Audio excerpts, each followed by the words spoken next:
Chrysler Arena, 13,751. Rivalry Week presented by Cisco Systems rolls on, and when you're talking about the Wolverine State, there is only one rivalry. This is the 157th meeting between Michigan State and Michigan.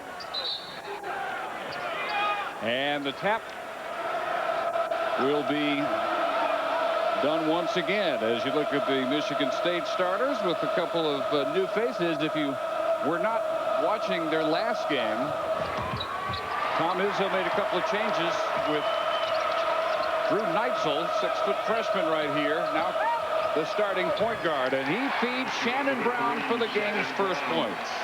And Dave, you're going to see extreme Spartan ball pressure to start. Michigan very fragile in the confidence and ball handling department. As big a rivalry as this is, it's a one-sided one at this point. Michigan State has won 11 of the last 12 meetings, including 4 of the last 5 here in Ann Arbor. And it's a shorthanded Michigan team missing its 2 best players. 5 on the shot clock. As Sherrod Harrell loses the handle, and it comes down to Paul Davis. Michigan State will look to run every single chance they get, and Maurice Ager flies in, and it's 4-0. Yeah, and that's the huge dilemma for Tommy Amaker. They are turnover prone. Michigan State among the best in transition in the nation. Top scoring team in the Big Ten, top rebounding team, as if it's ever not the case. And Dave, listen to this. This is an amazing number. Michigan State, the only team in the nation with 6 guys averaging double figures on the season. 10th year Charlie.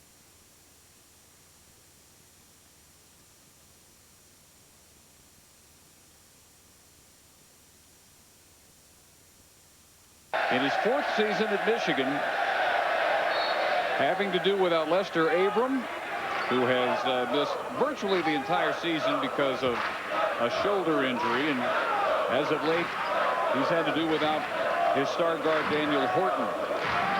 Michigan State plays a junkyard dog man-to-man defense.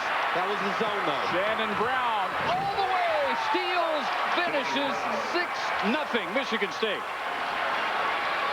Brown with 4 of the 6. And that was the only time you'll see Michigan State in a zone, out of baseline, out of bounds situations. And here's Michigan in more of a ball control offense, still motion, but it's going to be very deliberate. 2 minutes into the game, the Wolverines still looking for their first shot. As Dion Harris, the only recent Michigan Mr. Basketball not to sign with the Spartans. Now Ron Coleman is fouled on the shot in and out. Shannon Brown is outstanding in transition. You like the dunk. You love the defensive intensity. He is a star in the making, Dave. And the thing I like best about him, his work at the defensive end. Ron Coleman, 6'6" freshman from Romulus, Michigan, the only Wolverine who has started every game in Big Ten play, and he finally gets them their first point. Ronald Coleman is a shot maker, not known as a playmaker, and that kind of shows these are only his 7th and 8th free throws in 10 Big Ten games. Michigan, as shorthanded as they are, lately showing some signs that they may be able to pull an upset before the end of the year. They held #1 undefeated Illinois to a season-low point total. Driving jam, Allen Anderson, Michigan State getting inside the Michigan defense at will.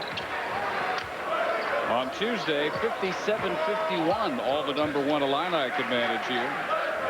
Only 24 points in the first half. Also a season-low total for a half for the Illini. Here you see the real problem for Michigan offensively. They run motion offense. To make it happen, you need playmakers and shot makers. Harris buries his 49th three-pointer of the year. Michigan State running even after the make, and Graham Brown commits the foul. Maurice Ager, best athlete on the Michigan State roster, beating everybody down the floor. Now, if you're in a half-court setting, it's unacceptable to give up a dunk. That makes a major statement, and that's a mismatch that Michigan's going to have to look at. Chris Hunter does not have the athleticism to cover Anderson out at the three-point line. Michigan State, the best free throw shooting team in the country, 80%. Ager at 82% is fifth best in the Big Ten. This series has been one-sided as of late. Goes back to 1909. Kind of amazing when you consider that this Michigan State team is on pace to be the greatest shooting free throw team in Big Ten history. 1960 Purdue.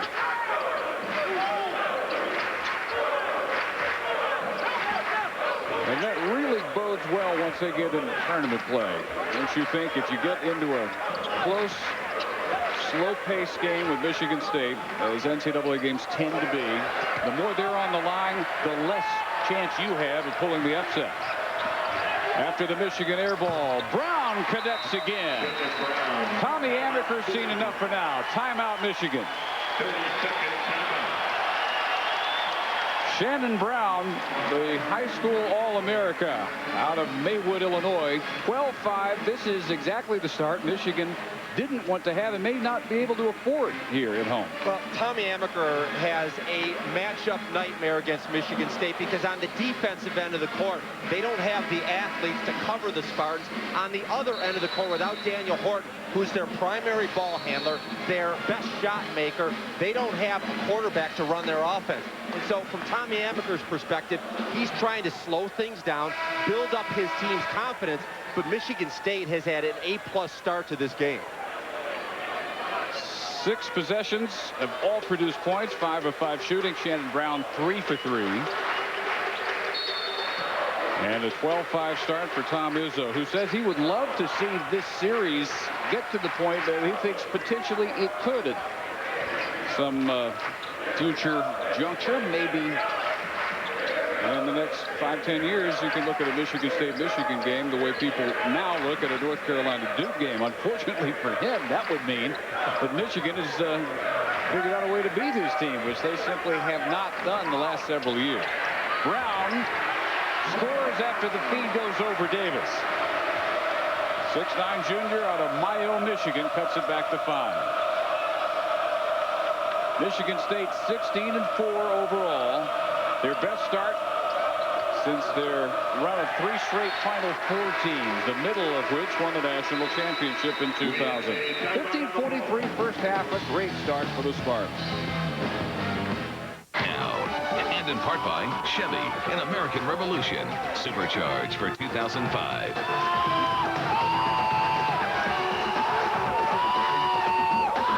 Optimistic Maze Rage, the student section here at Chrysler Arena. 12-7 Michigan State. Tom Izzo takes a hint from a lot of his football coaching brethren. He likes to script his first few plays. Yeah, Andy Reid scripted the first 20 in the Super Bowl. Izzo scripted the first 5 plays to identify the defense in this game. But he hasn't used this. You might as well go into transition. Everything's transition, loose balls, dunks at the rim level. Now, the reason Tom Izzo likes to do this, Dave, ID the defense. What he wants to do is see how Michigan will play pick and roll. He'll get the ball inside to Davis and then something for Mo Ager, but you're exactly right. Michigan has not got back in defense. State has not had to run their half-court offense. 15:43 in the first half. And Michigan State with a problem on the sideline, intended over there for Chris Hill, who will be called for the first on him on the reach. It's the third against the team. And you just saw the luxury item for Tom Izzo. The Spartans get better when they go to their bench. Their 6th men are Hill and Torbert. They're both seniors, and they know how to play. Who will be starting for almost any team in the country. Dave, I can't believe you tore up my script. Do you actually think they've been following it? Have you seen them run anything like that? They haven't had to. Michigan's advantage in this game is inside. They went to Brown. They need Sims to get very aggressive. Courtney Sims with the shot clock down to 5. His off-balance leaner rebounded by Paul Davis. And Anderson, first man down the floor, but he missed the jam. The long rebound is taken almost at midcourt by Shannon Brown, who gets the 2 in a more conventional fashion. 8 points for Shannon Brown. So even when they miss a dunk, Michigan State scores. And Dave, this is the passive start that we saw from Michigan versus Purdue, Minnesota, and Ohio State. This does not resemble the Illinois game at all. That Illinois game had only a 24-point first half put up by the Illini. Michigan State 6 of its first 7 from the field. And again, Michigan up against the shot clock. Long 3 by Harris is too long. Brown had a hand on it, but it came down to Torbert. Most balanced team perhaps in the country. The deepest, the only one in the country, with 6 all averaging double figures, including Paul Davis, who gets his first 2. Davis now 13 points away from 1,000 for his career. Alan Anderson only needed 1 point today to get to 1,000, and he's at 1,001. So the biggest lead yet. Spartans by 9. Michigan trying to keep the pace as slow as possible, but the way the Spartans are defending, Michigan's running shot clock and still only getting low percentage shots. And here they get an offensive foul for a turnover. The point of emphasis for Paul Davis inside is to initiate contact. They worked with him extensively on if he's falling away, he's not getting fouled. He only averages 3 free throws a game. He never gets offensive rebounds. If he goes inside, I'm telling you right now, he is one of the top 10 back-to-the-rack big men in the nation. You know, numbers-wise, it won't look that way because they're so balanced, but don't undervalue this guy. Graham Brown has to leave after picking up his second foul. He's replaced by John Andrews. And underneath this is Amadou Ba. Hill with only the second missed shot in 7 minutes by Michigan State. They're 7-2 in Big Ten play. Second place all alone. They will probably be favored to win every game through the rest of the regular season, which brings up a possibility that has happened only twice in the last half-century plus in the Big Ten, and that is a team with only 2 conference losses not winning the regular season crown. That could very easily happen to Michigan State this year. No roll for Harris, but he'll get the free throws. Tonight, this full day of college hoops on ESPN concludes with ACC action. J.J. Redick and number 8 Duke looking for revenge as they take on John Gilchrist, Nick Kaner-Medley, and the Maryland Terrapin team that knocked Duke from the ranks of the unbeaten earlier this season. Gary Williams took over the Maryland program on probation. It's been a long journey, and the similarities between he and Tommy Amaker are very similar. Next year will be the first time that Coach Amaker has a full complement of players based on the NCAA problems that he inherited. Added to the NCAA shackles, the injury to Abram and the legal difficulties of Daniel Horton. And the update there is Monday he goes to court in a case that has him charged with domestic assault. So Michigan without its 2 best players, and after an impressive start this year, they have fallen to an even 500, 12-12. Torbert fouled on the missed three-pointer by Dion Harris. And you put another deadly free throw shooter on the line. 88% shooting Kelvin Torbert. Yeah, bad decision. You're supposed to go straight up. He absolutely hit his elbow. Now, I'm going to say that's an old school play, and a lot of veterans will try to do that. But with the referee less than 10 feet away, he's got a great view on whether there's contact. So here's Torbert, one of 6 Spartans hitting at least 82% from the foul line, and they have 4 of the top 5 free throw shooters in the Big Ten, with only Luther Head of Illinois. Breaking up the all green and white look at the top of the list. Torbert with 1 more. He got his first start Wednesday. That was for an ailing Maurice Ager, who had flu symptoms on his 21st birthday. Still managed 18 points. Torbert back to his usual role this year, coming off the bench. Hits all 3, and the lead has grown to double figures, now 19-8. Ashton Bell in off Tommy Amaker's bench now at a guard. Also Brent Petway, the 6'8 leaper out of McDonough, Georgia. And a timeout with 11:55 to go, and the Spartan lead stands at 11. Sold out Chrysler Arena, rivalry week presented by Cisco Systems. Michigan State 19-8 over Michigan. Dave Barnett, Tim McCormick in Ann Arbor.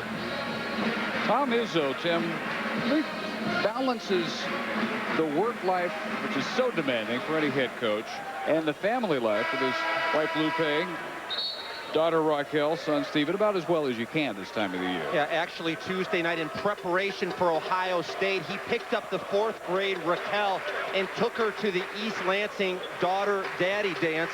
Said he had a great time, bought her a corsage. They had a nice dinner, and the highlight of the night is when Coach Izzo and Raquel did the chicken dance. Highlight of any daddy-daughter dance, as you well know. Before the timeout, Matt Trannon had been called for his 2nd foul for the Spartans. And the patience in the half-court, really all we've seen so far from Michigan. It hasn't led to anything other than taking time off the clock, which could be used by State. Here it leads to a look what I found jam by Courtney Sims, who almost comes up with the steal. Ager stifled by Chris Hunter. Nowhere for Ager to drive on the baseline. Michigan had 4.5 minutes of no points until that slam by Sims last time down. Anderson comes back in the game. Rowley out. Namick out. Anderson twisted his ankle when he missed that dunk earlier to start the game. Chris Hill, deadly, but a little long this time.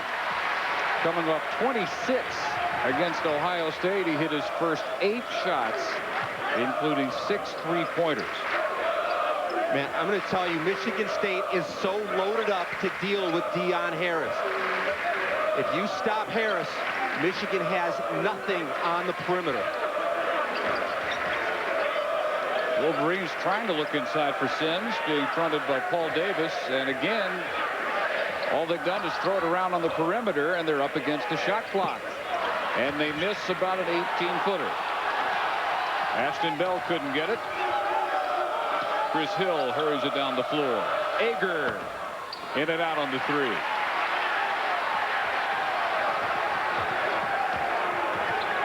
It will have to be a gimme fast break, don't you think, for Michigan to try and run at all today? Yeah, Michigan never even looked to run against Illinois.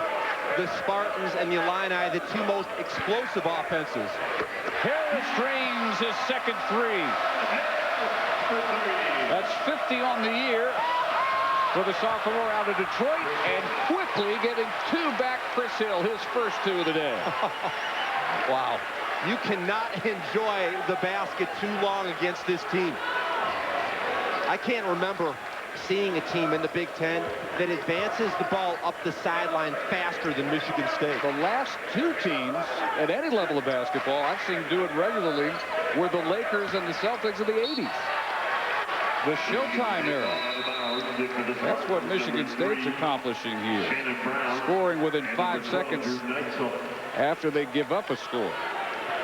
If you explore the keys to victory here, I think the #1 storyline is who controls the throttle. Michigan wants the pace, deliberate. State wants the speed game. And the magic number, I believe, is 65. If the Spartans get to that number, I don't think Michigan can win this thing. They scored the first 6 points. They have not trailed by as many as 11. They've had the margin at 19-8, the high water mark. And Harris comes up with the Michigan State turnover, only their second. Donnie Wool, 5'11" junior. Walk-on transfer from Binghamton has checked in for Michigan. And Chris Hunter is being checked by the officials, who are Sid Roadheffer, Bill Connor, and Reggie Greenwood. In for Michigan State, number 32. ESPN2 has lots of women's college basketball regional coverage tomorrow. 3 Eastern, 1 of 4 matchups, including Duke, Maryland. 5 Eastern, 4 more matchups, including UConn, Rutgers, and Texas Tech, Texas. Check your local listing. Roll guarded by Neitzel. A new matchup at the point. Davis with the dive to block off the baseline. Paul Davis's numbers a little bit down this year, but probably a good thing for Michigan State, because it just adds to their balance, which is so deadly. There is not one Spartan that any team they play can afford to zero in on, unlike what they're able to do in making sure Deion Harris doesn't get off for Michigan. You can't do that against Michigan State, because a half dozen different guys can beat you. Exactly. And if Paul Davis was playing for a weak ball club, he would be featured probably 18 and 10 a game.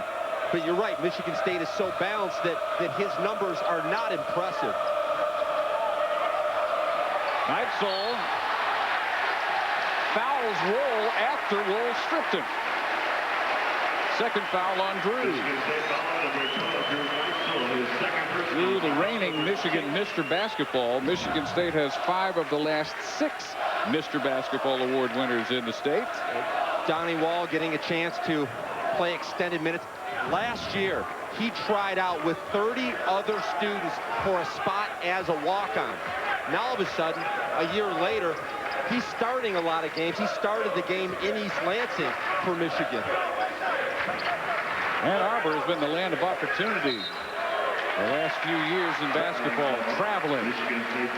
5th turnover by the Wolverines. Kind of a scary thought that 20% of Michigan's total minutes in the Big Ten have been consumed by walk-on players. That makes it very difficult to compete. Their season amounts to one streak after another. They won 3, then they lost 3. Won 3 again, then they lost 2. They won 6, and now they're trying to end a 7-game losing streak, which has them at 12 and 12, 3 and 7, 9th in conference play. 7:58 remaining in the half. Michigan State dunking its way to an 8-point lead as we conclude rivalry week today on ESPN. Shocking news involving Flip Saunders and the Timberwolves there. His and Kevin McHale's old team, Minnesota, surprising 6-4, still 4th Big Ten play. Michigan State second by itself. Illinois held off Wisconsin earlier today, and Michigan 9th by itself at 3 and 7. And staying along the Minnesota theme, maybe the most surprising team this year has been the Gophers, and I was shocked to see them get beat on their home court after the huge upset of Wisconsin by Northwestern. Yeah, it looked like they were ready to state their case as an NCAA-worthy team. Couldn't stand success, evidently. Again, Michigan playing catch around the perimeter. Shot clock under 10. It's almost as if every possession is an end-of-half possession. And the only shots they're getting are very tough shots, well defended, as was that miss by Ron Coleman. Spartans, on the other hand, hitting 57% as Brown misses that one deep in the corner. The problem that Michigan's going to have, they're running 25 seconds of dummy offense to make State defend. But the problem is, as the shot clock goes down, the Spartans are very focused and they're contesting every shot. Brett Petway with a dangerous pass into a double team that time. And number 5, Chris Hill. Lucky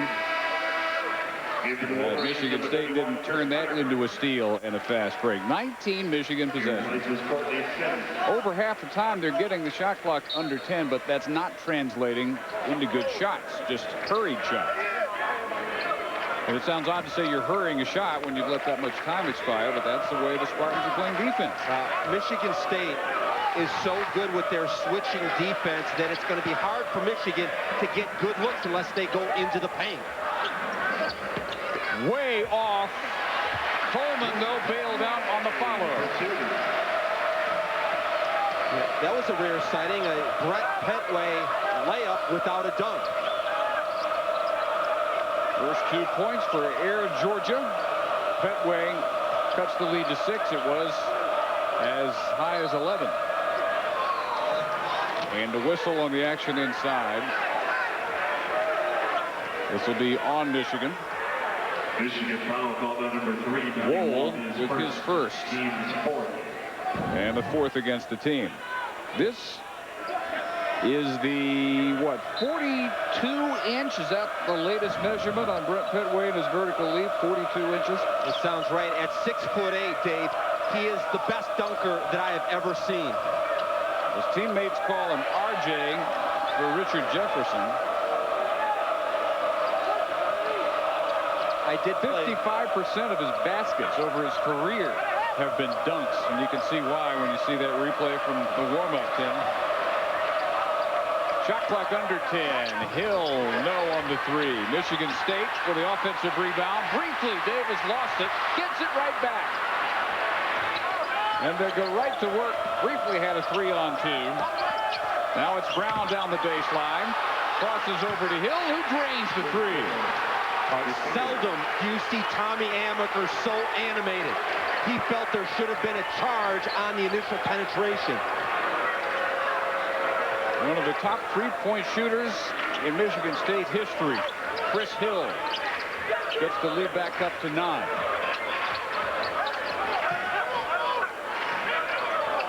And again, Michigan in no hurry.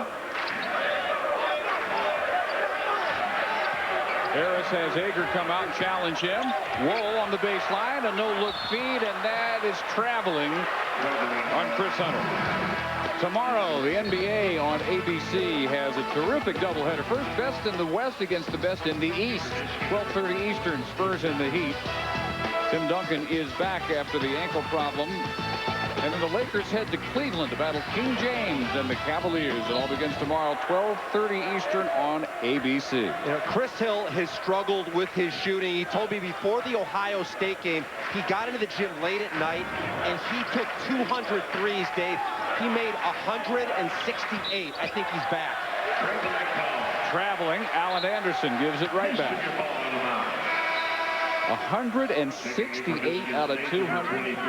Actually, I could believe it. He's one guy, having watched him over his career, I could believe it. Yeah, I was shocked, too. And I said, well, if you shot like that, what's the most you've ever made consistently in a row? And he said one time he made 43 two-pointers about a month and a half ago. Oh, only 2 pointers. 43 straight baskets. We're talking Larry Bird, Jerry Lucas. Yeah, I don't know many guys that can make that many free throws. Lob to Sims, anticipated well by Kelvin Torbert. Sneaks in from behind and knocks it free. Kelvin Torbert, who started his career expected to be a Spartan along the lines of maybe a Jason Richardson. He was the National High School Player of the Year. He's another guy who wowed people from day one with his leaping ability, but he's really become an all-around player and a much better shooter his last 2 years than he was his first 2 years. Shot clock. Harris has to go one-on-one with Chris Hill, and with 2 seconds on the shot clock, Harris draws the foul. Yeah, I agree with you, Dave, about Torbert, though. I went to Michigan State's practice yesterday, and it seemed that KT was the only guy that Tom Izzo wasn't yelling at. You know, as a 3-year starter, you have to love a player that embraces his role. And now, rather than pouting and complaining, he's become maybe the best 6th man in the conference. Torbert was the 2001 Michigan Mr. Basketball Award winner. Deion Harris won it 2 years ago, and he is the only non-Michigan State signee in a stretch of about a half dozen years who has won the Michigan Award for Mr. Basketball and then not signed with Tom Izzo. That year, Izzo still got a Mr. Basketball Award winner. It happened to be Shannon Brown, who won it for Illinois. Dangerous time with Dion Harris on the bench. Who is going to score for the Wolverines? Harris has 9 of their 17 points. So you don't expect his rest to be very long. John Andrews whistled for his first, team's 5th. Well, you're right. Tommy Amaker has to rest him sometime.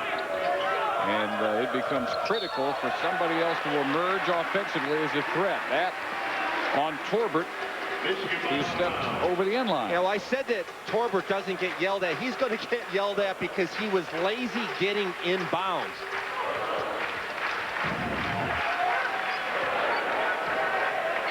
Seventh Michigan State turnover. Michigan has turned it over 7 times and made only 5 of 13 from the field. Well, the barometer for Michigan is turnovers and free throws. Sims goes up and is stopped by Drew Namath. Triggering another Spartan fast break, finishing it off with Torbert. And they're back up by 9. Michigan State running at every opportunity. They have not trailed. And a timeout with 3:21 to go in the half. The block by Drew Namath, 6'10" sophomore, creating the basket by Torbert at the other end, and a 26-17 Spartan lead. His duties as head coach, and Kevin takes over for the rest of this season. The biggest disappointment of the NBA, without any question, that the Timberwolves team, although people who have monitored their relationship say that really it's not as close a friendship lately as it had been certainly when they were teammates at Minnesota. So less of a surprise than you might think. Sims in the bonus, he misses the front end. 3:18 to go in the half. Spartans have led throughout by as many as 11. They have it at 9 here. Incredible how much this balanced offense has hurt Michigan. State's only missed 8 shots. Nice recovery. Namath had left his defender, Hunter. Courtney Sims comes over. And Michigan with a third drought of more than 3 minutes this half without a basket. Offensive foul. They're going to look inside on a push-off by Sims. A beautiful delivery, but this is a situation where Drew Namath is still not yet confident and comfortable. You need to go up as strong as you can. And he's a left-handed player. He went with his right hand. Maybe he's better drop stepping and going back to a go-to move. The offensive foul, Courtney Sims first. Harris chasing Torbert. Hill straight on, in and out. And Hunter stripped from behind by Shannon Brown, who drives him for the reverse. Play of the half right there by Shannon Brown, who's been the best player on the floor for either team with 10 points.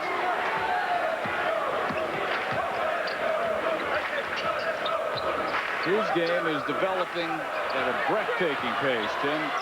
Offensively, defensively. I'd like to see a guy who's got his individual talent, but is still willing to be coached, wants to be coached, wants for Tom Izzo and his staff to tell him where he still needs to improve.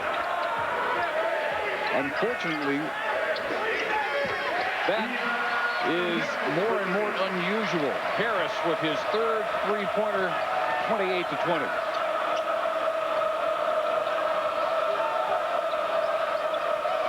Davis back in, and he drains a deep two-pointer from the corner. His 4th point.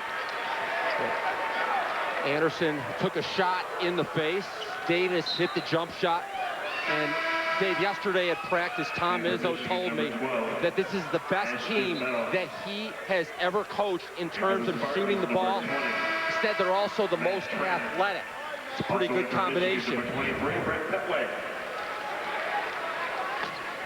When your big man can shoot from that distance, you understand why Tom Izzo would say that about his team and their shooting ability. Alan Anderson, poked in the face or in the eye, will sit perhaps the last minute and a half of the half. Michigan with 8 turnovers so far. Their goal is to have 12 or less. 8 turnovers, 6 baskets. They're 6 of 15 from the field. Got Trandon back in. He's got 2 fouls off Michigan State's bench. Same story. Shot clock winding down. Finally inside, and Hunter misses the turnaround. Trandon kept it away from Petway. Matt Trandon, again coming from football to basketball, the Spartans' second leading receiver. And Izzo will call time with 53.8 seconds to go before halftime. Let's take a look back on this date in college basketball history. A Philadelphia basketball legend, Paul Arizin, starred for Villanova after getting cut from his high school squad just a few years earlier. On this night in 1949, Arizin poured in 85 points, the second highest total ever in a Division I game. A year later, he was named the nation's best college player. What has happened to the guy who can go 85 on a given night? Well, Michigan State is a potent offensive team, and they don't score 85 in a game. Most recent on that list, Kevin Bradshaw, 72 in 1991. Freeman Williams, remember him? Yep, Portland State had a brief run with the San Diego Clippers back in the early 80s. Shannon Brown out of the double team. And still 20 on the shot clock, 44 in the half. Michigan State trying to make it 4 in a row in this series, 12 out of the last 13. Nice underneath stop that time. Petway again shows that 42-inch leap. You were about to tell me you've never seen a better 6'8" dunker. You played with Dominique Wilkins. Are you still saying that? Yeah, and Dominique was just jump out of the gym and throw it down as hard as possible. Brent Petway has more tricks in his dunk.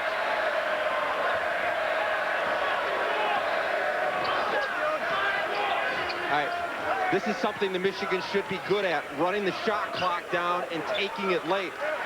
You wonder if they may explore a timeout. This is no different than how they played every half-court possession all afternoon. Looks like a high screen and roll for Deion Harris, maybe. Down to 6. Hunter has to take Trandon one-on-one, and he comes up short, and that will end the first half.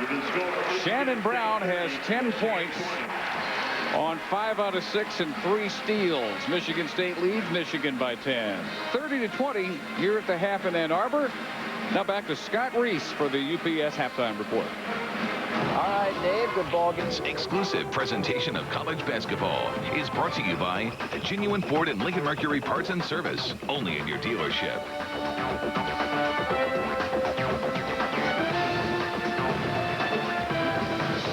Well, hoping that the second half can be as spectacular, perhaps not as dangerous as the halftime show. Rivalry Week presented by Cisco Systems.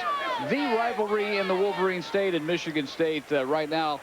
Tim McCormick really having the way with Michigan, which is even more than usual a one-man team today. Yeah, and I think the word is talent deficit. Michigan State deep, diversified. They're shooting 50%, a lot of dunks and layups. And for Michigan, contested jump shots, very one-dimensional. Now, if you look at what Michigan State did, they are so athletic to the rim. Shannon Brown getting a layup. His wing partner, Mo Ager, with a dunk. It's a statement play. They're all equal weapons, and this offense is his equal opportunity employer. Michigan State of late has won games because of terrific early second half runs. The exception, of course, in that list would be Illinois. Most recently 9-2 early in the second half, as they then took care of an Ohio State team which was hanging around at that point. So we'll see if they can muster another early second half decisive run here today. Michigan has had 3 droughts of at least 3 minutes 27 seconds. They are led by Deion Harris's 12 points. No one else has more than 2 for the Wolverines. Michigan on pace for 40 points. It puts way too much pressure on your defense. Remember, Michigan State is number 2 in offense, and they're number 1 in scoring defense in the Big Ten. Graham Brown got 2 quick fouls and sat most of the first half. Hunter gets inside, gets his first 2 points, and cuts it to 8. Lonnie Wohl gets a second half start for Tommy Amaker. Drew Neitzel started his 3rd straight game, a 6-foot freshman out of Grand Rapids. Paul Davis going right at Brown. Outside, it's Anderson who rattles in the bucket. You see, the Spartans are willing to pass up a good shot to get a great one. And by contrast, Michigan, in its average first half possession, was doing well to get 1 half decent shot. They did not have their choice. Yeah, who's the playmaker out there? There's only one, and so the defense is loaded up to stop number 5 in the maize and blue. So the Wolverines try to get a little something going low with Brown. His hook tapped over to Davis. And Neitzel looks up the court. There's another slammer by Shannon Brown. No answer for the sophomore from Maywood, Illinois. The biggest lead of the game for the Spartans, now at 12. Only one word to describe that. Wow. That's what makes them so good. Brown and Ager are sprinters on the wing. Graham Brown again trying to establish something low post for Michigan. Harris and 1. 14 for Deion. You know, notice, where is Ager and Brown? They're already gone. McDonald's All-American, size 15 feet. Those aren't shoes, they're launching pads. High school teammate of Dee Brown of Illinois. How did that team ever lose a game? Yeah, that doesn't seem fair, does it? The foul was on Drew Neitzel, his 3rd. And Deion Harris with the 3-point play has 15 points. And an unpopular call as Michigan tries to get a corner trap set. It's on Wohl, his 2nd. Yeah, I like the effort, though. Get physical. I think that Drew Neitzel lost his balance. Definitely make that argument, but Donnie Wohl, former walk-on transfer from Binghamton, hit with the personal. I think Drew Neitzel is a future star. State hit the jackpot with that kid. Alan Anderson again from outside. He had a rather quiet first half. Bangs in 2 in a row from about 14 feet early in the second. Spartans again by 11. They've won 6 of their last 7. Michigan has lost 7 straight, as they've had to do without their 2 best players, Lester Abram out after shoulder surgery, and Daniel Horton. You know, many times the guy that's forgotten is Alan Anderson. Point guard, shooting guard, small forward, and Paul Davis gets a lot of the interior action. He's going to step out right now, but Anderson has been their leading rebounder over the last 5 or 6 games. This may surprise you, Dave, but I saw a mock NBA draft that had him as a late 2nd-round draft pick. I'm a little surprised he's that low. As well-rounded as his game is. Tom Izzo said yesterday that he thinks that Alan Anderson is a better player than Anderson thinks he is. Might lack a little confidence. Not many who can play 4 different positions at any level. Hunter, soft touch, still couldn't get it down. Anderson feeling it. Driving on Hunter, tried to dish it to Trannon, and knocked out. You know, earlier this year, Paul Davis made the decision. I'm not going to obsess about numbers and rebounds and points in a conquest of trying to get to the NBA. He had a talk with Magic Johnson this summer, and we got an offensive foul going the other way. But what Magic Johnson said to him, he said, Paul, during the summer when we're playing pickup games at the Breslin, you play without thinking. When you get into Big Ten play, just enjoy your college career. Enjoy it. Don't worry about getting to the NBA. Sage advice, and Michigan State's a better team for Paul Davis's willingness to listen to Magic Johnson. When you do work with the NBA, aren't you astounded at how many young players don't take advantage of the resource, of the wisdom of the older generation? Exactly, David, and it's frustrating because every kid wants to get to the NBA, but the truth of the matter is that if you get there, you better have developed skills, because with 82 games, the league does not have the time to develop you. Paul Davis is going to be a better NBA player in my eyes than he has been in college. Look, when he's in the lane, he draws so much attention. It's like he's playing basketball in Times Square. Matt Trannon hit with his third foul. For the moment, still in the game. Try to inbound it to Harrell, and it ends up a hell ball, and Andrews and Trannon have to be separated. Wisely, John Andrews looks up and says, oh, all right, I think I'll let this one go. A little bit of testosterone in that skirmish. Andrews will not back down. Matt Trannon, wide receiver, tough guy. He will go over the middle. And he's sure not going to back down to anybody on a basketball court. Not after what he goes through during the football season. Spartan's second leading receiver. Hell ball results in a Michigan State possession. And also gives Izzo time to get Chris Hill back in. Tom Izzo doesn't substitute. He reloads. Shannon Brown may have, so yeah, he's got some bleeding going on his forearm, and so he's also got to come out until they get the bleeding stopped.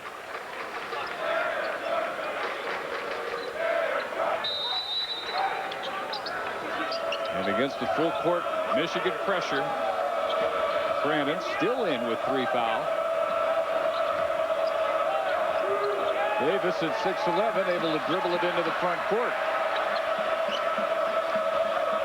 Finally left to Hill, who can and has through most of his career initiate the half-court offense from the point, although it's not his natural position.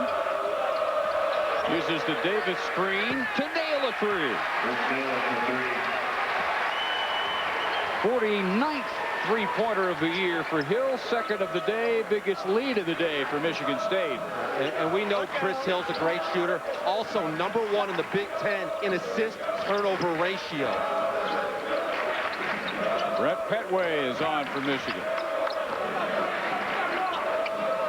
He's already had a couple of jaw-dropping leaps. Shot clock under 10 for Dion Harris. Into the corner, and the three-pointer falls for Harrell. First points of the day for Sherrod, 39-28. Trannon wants the post-up opportunity. Instead, a long 2 by Paul Davis. 6 for the day, 9 points away from career 1,000 for Paul. Pretty safe to say that Paul Davis is their most important player. They duplicate a lot of skills on the perimeter, but if Paul Davis goes out, Michigan State becomes 100% perimeter oriented. Harris wanting to be the one-man offense, and he didn't see Ager, who draws the foul. Andrews with a good foul here, interrupting a fast break. Chris Hill with a couple of threes has helped Michigan State to get a 13-point lead at Michigan. Michigan State continues to cruise at sold-out Chrysler Arena, up 41-28. And my favorite point of any telecast with Tim McCormick, Tim's show and tell. What do you have? Well, Tommy Amaker has a problem with turnovers. The team leads the Big Ten, so he started using the heavy ball. It's 7 pounds, and they use it specifically in their ball handling, passing, and dribbling drills. Like a medicine ball. Yeah, almost. and it bounces, and the idea is that you develop strong hands. You've got to be very physical and concentrate on holding this thing, and I think it's a great idea for especially young kids. When you pass the ball, you've got to be crisp. A rebound, you snatch it and grab it strong. 7 pounds, that's like a bowling ball. Have you ever seen that anywhere else? Is that a Tommy Amaker original? I've never seen that before. You have to get innovative when your team is struggling, and Tommy Amaker has continued to be positive with this team. Well, the nation's best free throw shooting team continues its perfection, 7 of 7. And speaking of perfection, 5 of 5 from the field to start each half. Wow. Remember, Michigan State on pace to become the best free throw shooting team in Big Ten history. And from the field now, they're at 59%, 17 out of 29. Petway, a long 2. Almost his first three-pointer of the year.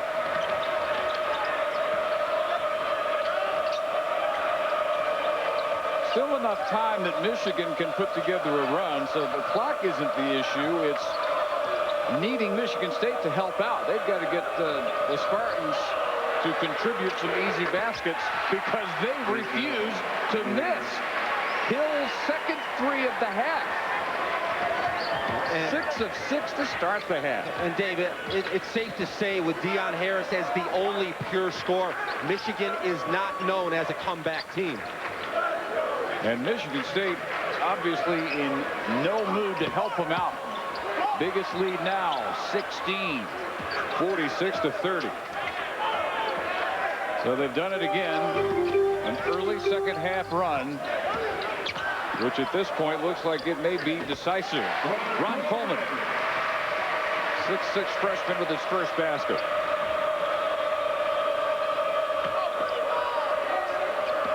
Spartans have their choice of good shots. Davis ends the perfection to start this half. 7 minutes almost before they missed a shot from the field. Harrell with an ugly-looking scoop, or Harris it was. And at the other end, a blocking foul drawn by Shannon Brown. Well, our full day of college hoops on ESPN concludes with this ACC Classic tonight at 9 Eastern. Duke and Maryland, the team that knocked the Blue Devils from the ranks of the undefeated earlier this year. Tonight, the rematch as Rivalry Week presented by Cisco Systems winds down. That one also available in high definition on ESPN HD. I was watching my favorite TV program, College Game Day, today. I heard Digger Phelps say that the key guy is John Gilchrist. Remember how good he was in the ACC tournament last year? Yeah. Just amazing. Brent Petway called for the foul, his first. How can you remember the ACC tournament? We're doing 8 million games in the Big Ten tournament. It's called, it's called VCR. Offensive rebound, Allen Anderson with his own miss. And the Spartans reset.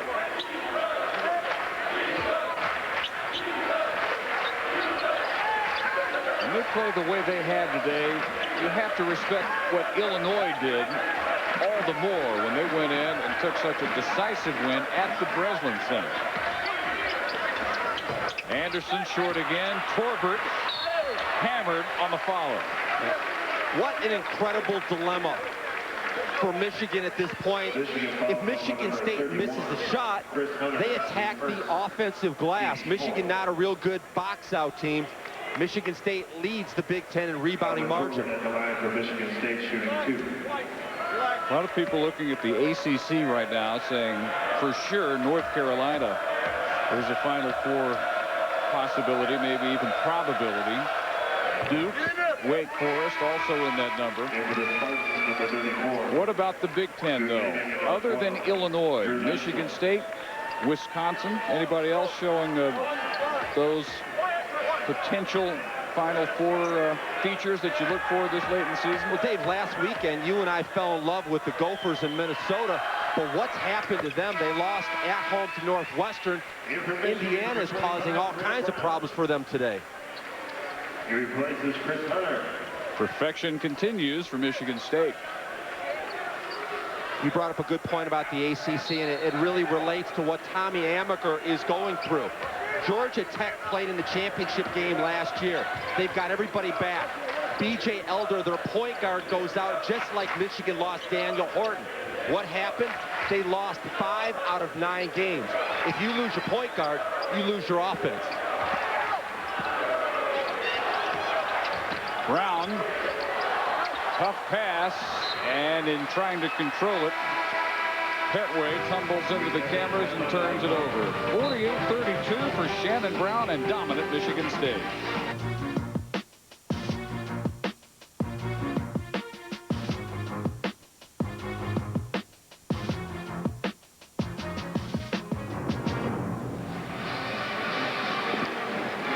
Rivalry Week, presented by Cisco Systems. Bringing us to a sold-out Chrysler Arena, Ann Arbor, Michigan. Michigan State has not trailed, and you're looking at their biggest margin right here, 48-32.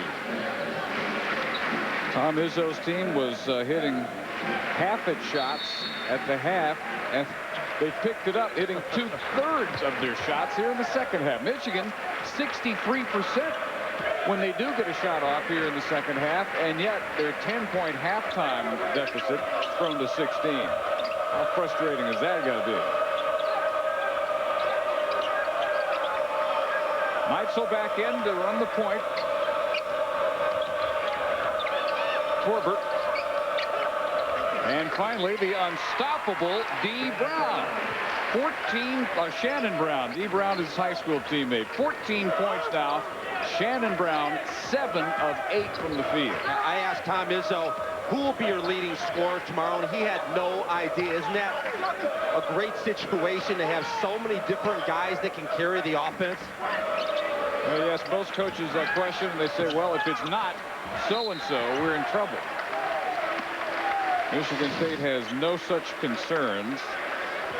Illinois, an 11-point win over Wisconsin, 70-59, so they improved to 25-0, 11-0 in the conference.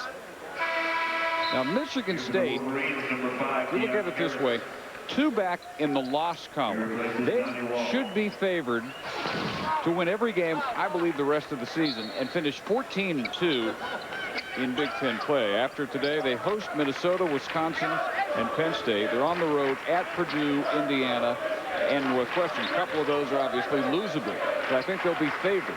If they finish 14-2 and if the Illini continue to run the table, Michigan State will become just the second team as Petway hits his first three-pointer of the season. Just the second team in the last 30-plus years to have a record as good as only 2 losses and not win the Big Ten. You have to go back to 70-71. Ohio State 13-1, Michigan 12-2. That's the last time a team did what Michigan State looks as if it will do and not come away with a regular season Big Ten title. In the Detroit area, Michigan State, by many people, is looked at as a soft team. I think that they have a better reputation on a national level. Petway says this three-point stuff's not so hard, is it? He had only taken 1 until today. Now he's taken back-to-back possessions, three-pointers. Blocking foul along the baseline.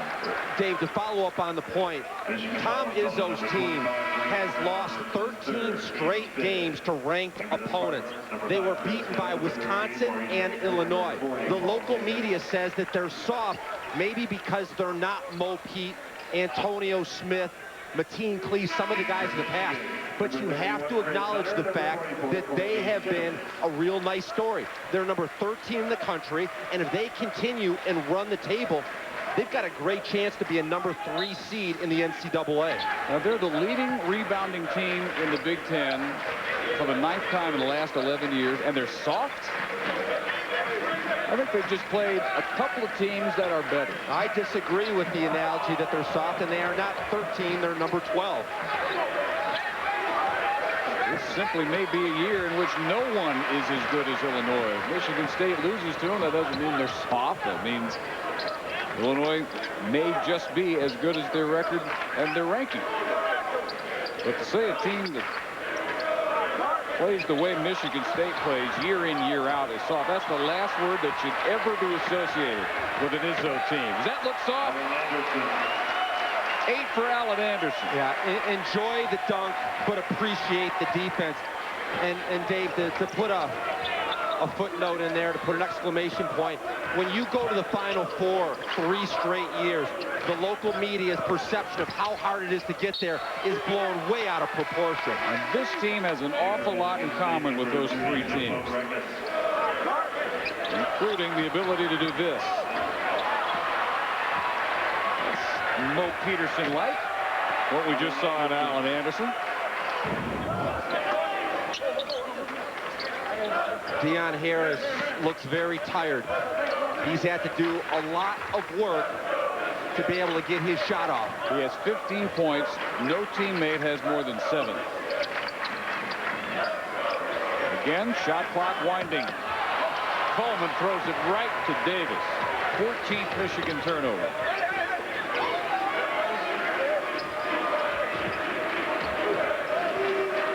So we near the 8-minute mark.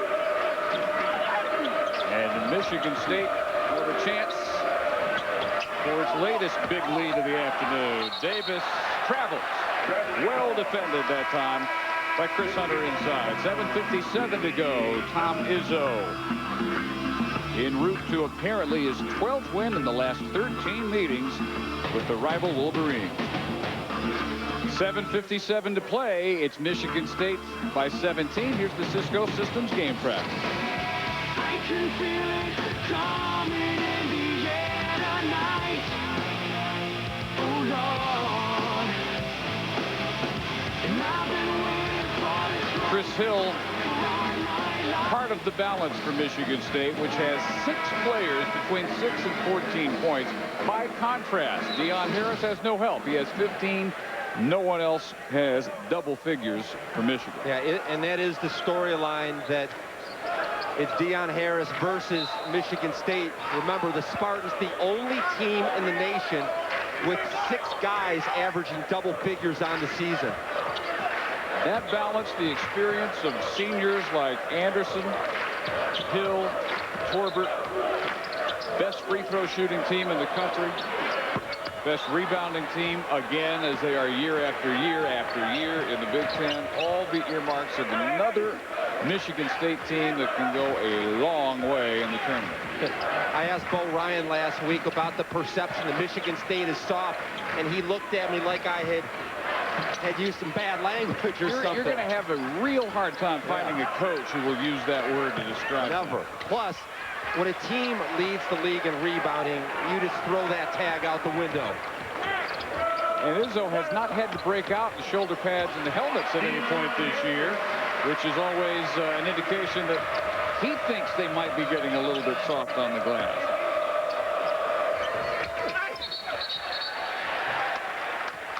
Contact inside after the bucket by Harris. Women's college hoops on ESPN2 tomorrow.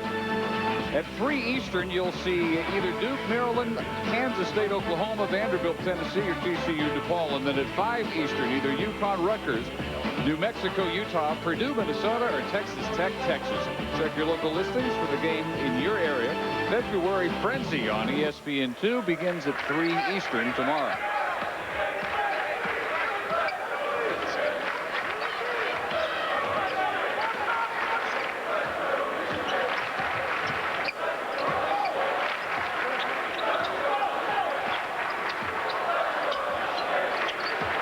Sims decides to challenge Davis.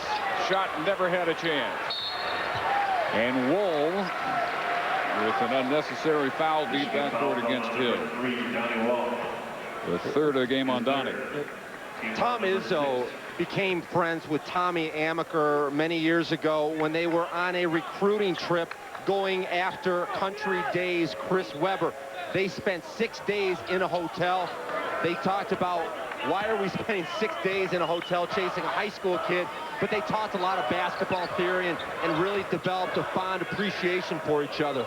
It's nice to see rivals get along so well. Can any school ever recruit another Fab Five? Never. High school kids nowadays want to be featured. Davis rebounding the miss by Anderson, and Hill takes the loose ball at midcourt as Bograkis and Wall crash into the scorer's table. Torbert's three, a one-handed board, pulled down by Harrell. And it's Harris. Might as well take the drive because running clock isn't getting him a better shot. And Harris unable to finish. Torbert rejection Sims. That was going to be a thunderous slam. Instead, it's a Hill miss three. Saved by Bograkis, and again he ends up in a heap. Tim Bograkis doesn't get the minutes that he got last year, maybe the year before, but it says something that twice he has been named by his teammates the Unsung Player Award winner. Yeah, and I asked Tom Izzo, and he said Bograkis is his favorite player. Why? Because he's a walk-on. Tom Izzo was a walk-on at Northern Michigan. Tim Bograkis overcame leukemia as a kid. And at practice yesterday, I'm going to tell you what, he absolutely lit up the first team. He's a great shooter.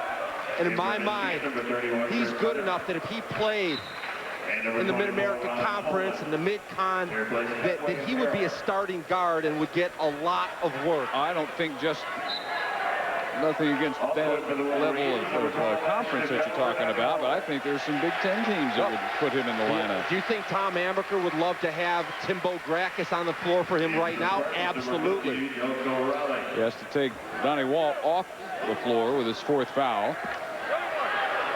See if Michigan State can remain perfect at the foul line. They're 9 for 9. This is the first trip today for 87% shooting Alan Anderson, who's second in the conference, trailing only his teammate Shannon Brown. And a special day for Anderson. Today he had his 1,000th point in his career. Dave is still 9 points away from joining him, and it'll be the first time Michigan State has ever had a team featuring 4 1,000-point scorers. Delco Raleigh checking in for Anderson. So the best free throw shooting team in the nation, 80% on the year, 100% still on the day.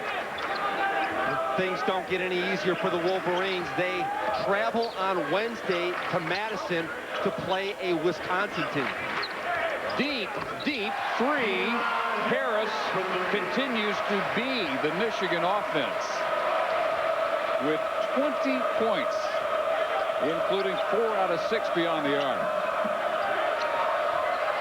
Spartans cold. They've missed their last 6 shots, and they're down to 46% for the day. Asked Tom Izzo about Deion Harris, and he said that he's out there by himself, and it's easy to get lost on how good he is, but he said Deion Harris one day will be an NBA player. His 5th 20-point game this year.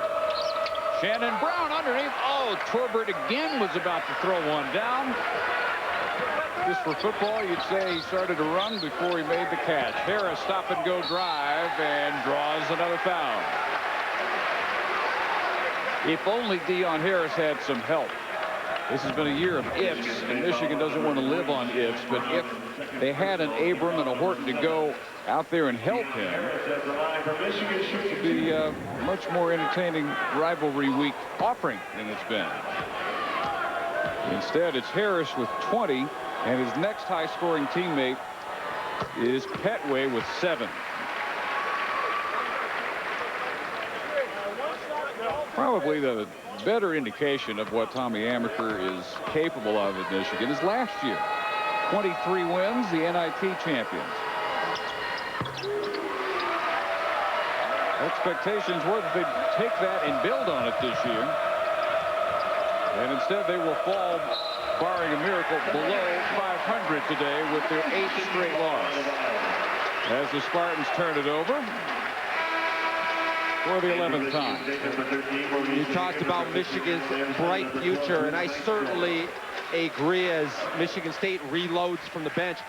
Next year, Michigan's top 9 players return.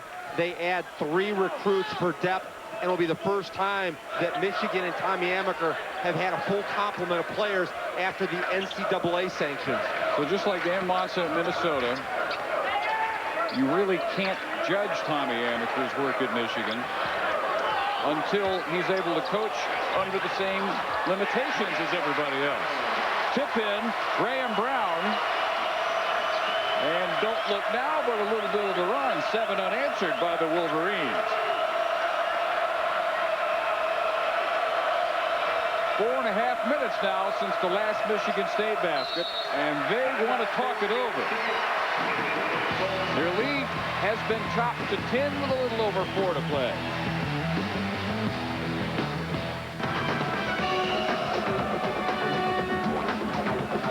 Back here with Tim McCormick, Dave Barnett, Ann Arbor, Michigan. Rivalry week presented by Cisco Systems winding down today, and so is Tom Izzo's lead. 7-0 run in the last minute 11 seconds. The last 4:47 Michigan State has gone without a basket. And defensively against Illinois, Michigan played about 70% zone. They've been mostly man in this game, but out of the timeout with the shot clock at 10, they go zone. Shannon Brown back tonight, so 4 on the shot clock. Izzo has to get his attention, and he just does get it off in time. From nowhere, here comes Alan Anderson soaring in to snatch the offensive rebound away. And that's a heartbreaker. Michigan played a great defensive sequence, and it was for nothing. 11-5 State on the offensive glass today. Now it's Michigan State running a Michigan-like possession. Staying on the perimeter, running clock. Down to 5 to shoot. Davis charges into Brown.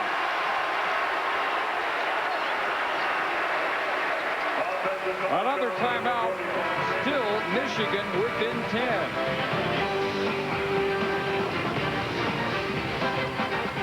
Brown flops a little bit, but if he gets the blocking call, it's his 4th personal, and instead Davis called offensive foul, his 2nd. Yeah, he had position and he took the hit. Yeah, I look at Graham Brown, and I just think that announcers so much obsess about points and rebounds.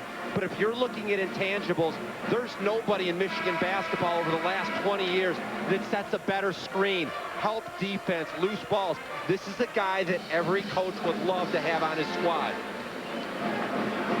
The Moose, as nicknamed by the Maze Rage. Don't forget tonight, Duke, Maryland, 9 Eastern. Presented by Cisco Systems, wrapping up rivalry week. The rematch. Maryland earlier this season knocking Duke from the ranks of the undefeated. And the biggest possession of the day here for the Wolverines. Ashton Bell off the bench. Chris Hunter with a look inside on the set play, and Brown is fouled by Kelvin Torbert. So Brown will get free throws, 1-1 with 2:55 remaining, and a chance to get the Michigan State lead down to single digits. Yeah, beautiful delivery inside, and we talked about the physicality that Graham Brown brings. Sort of shocking when you see that he's only taken 10 free throws in Big Ten play this year. I know that he had the hernia surgery, but big physical guy, you'd think he'd live at the line. Missed over a month because of the hernia. He'll back in. Michigan has lost, coming into today, 65 player games to either injury, illness, suspension, what have you. Tommy Amaker's had to go with 13 different lineups. It seems as if Michigan State has pulled back on the throttle. That's an advantage for Michigan. The last possession, they used every bit of the shot clock twice and still got nothing, but Alan Anderson ends the drought and a 9-0 run by Michigan. They've gone 6-0-8 since their last basket. I've got to believe that Deion Harris needs the ball at this point. Costly turnover by the Wolverines. Chris Hunter, the offensive foul, is second. See the screen? Yep, he threw that elbow and shoulder out there. So that prevents Michigan from another chance to get it down to single digits. They haven't had any help all day from Michigan State until now, until they finally go cold. But the foul, the 15th turnover by the Wolverines, and back into the hands of Hill and Anderson and company. Same spot, same shot, same result. 12.5, 14 in the game for Anderson. Alan Anderson is doing it all. And maybe the nail for Michigan. Another turnover. And you can't foul and put Michigan State on the line. They're the best in the nation. Brown's pass intended, I think, for Hunter. Hunter thought so. Harris thought it was intended for him. And he took steps before he controlled it. So a 12-point game down to the final 2 minutes. And it's Davis set up terrifically. 8 points for Paul Davis. And Michigan State again has the game in their back pocket, it would appear, up 14. They answer the 7-0 run with a 6-0 spurt of their own. And Michigan really does not have the time to do what they've done here all day, run the clock inside of 10 to shoot. They need more possessions than that. 8 on the shot clock. Brown missing and flopping. Doesn't get the shot or the call. NFL Pro Bowl skills competition coming up next here on ESPN. Would like to foul. I don't think Chris Hill is going to miss free throws. Who do you foul on this team? You'd foul Paul Davis, the only sub 82% free throw shooter. He's 67%, but they're not going to give him the ball. They run the 1-4, and Alan Anderson sees the lane open like the Red Sea. Good heavens, his easiest of a terrific second half, and the lead back to 16. Ager with the steal, and Michigan State is going to make it 12 out of the last 13 over their rivals from Ann Arbor. 4 straight, and here in Chrysler Arena, 5 of the last 6 go to the Spartans. Yeah, and in a game where Alan Anderson scored his 1,000th career point, he took over, and Michigan had no answer. He may do it again. Not the dish to Davis. A fitting way to end it for this deep, talented, unselfish Michigan State Spartan club, which improves to 17-4, 8-2 in the Big Ten. Coleman adds a 3-pointer, 4 Spartans in double figures, and the streak continues. Michigan loses its 8th in a row overall. Our final, the Spartans 64, the Wolverines 49. The NFL Pro Bowl skills competition from Honolulu is up next. For Tim McCormick and our entire ESPN crew, I'm Dave Barnett. This has been a presentation of ESPN, the worldwide leader in sports. So long from Ann Arbor.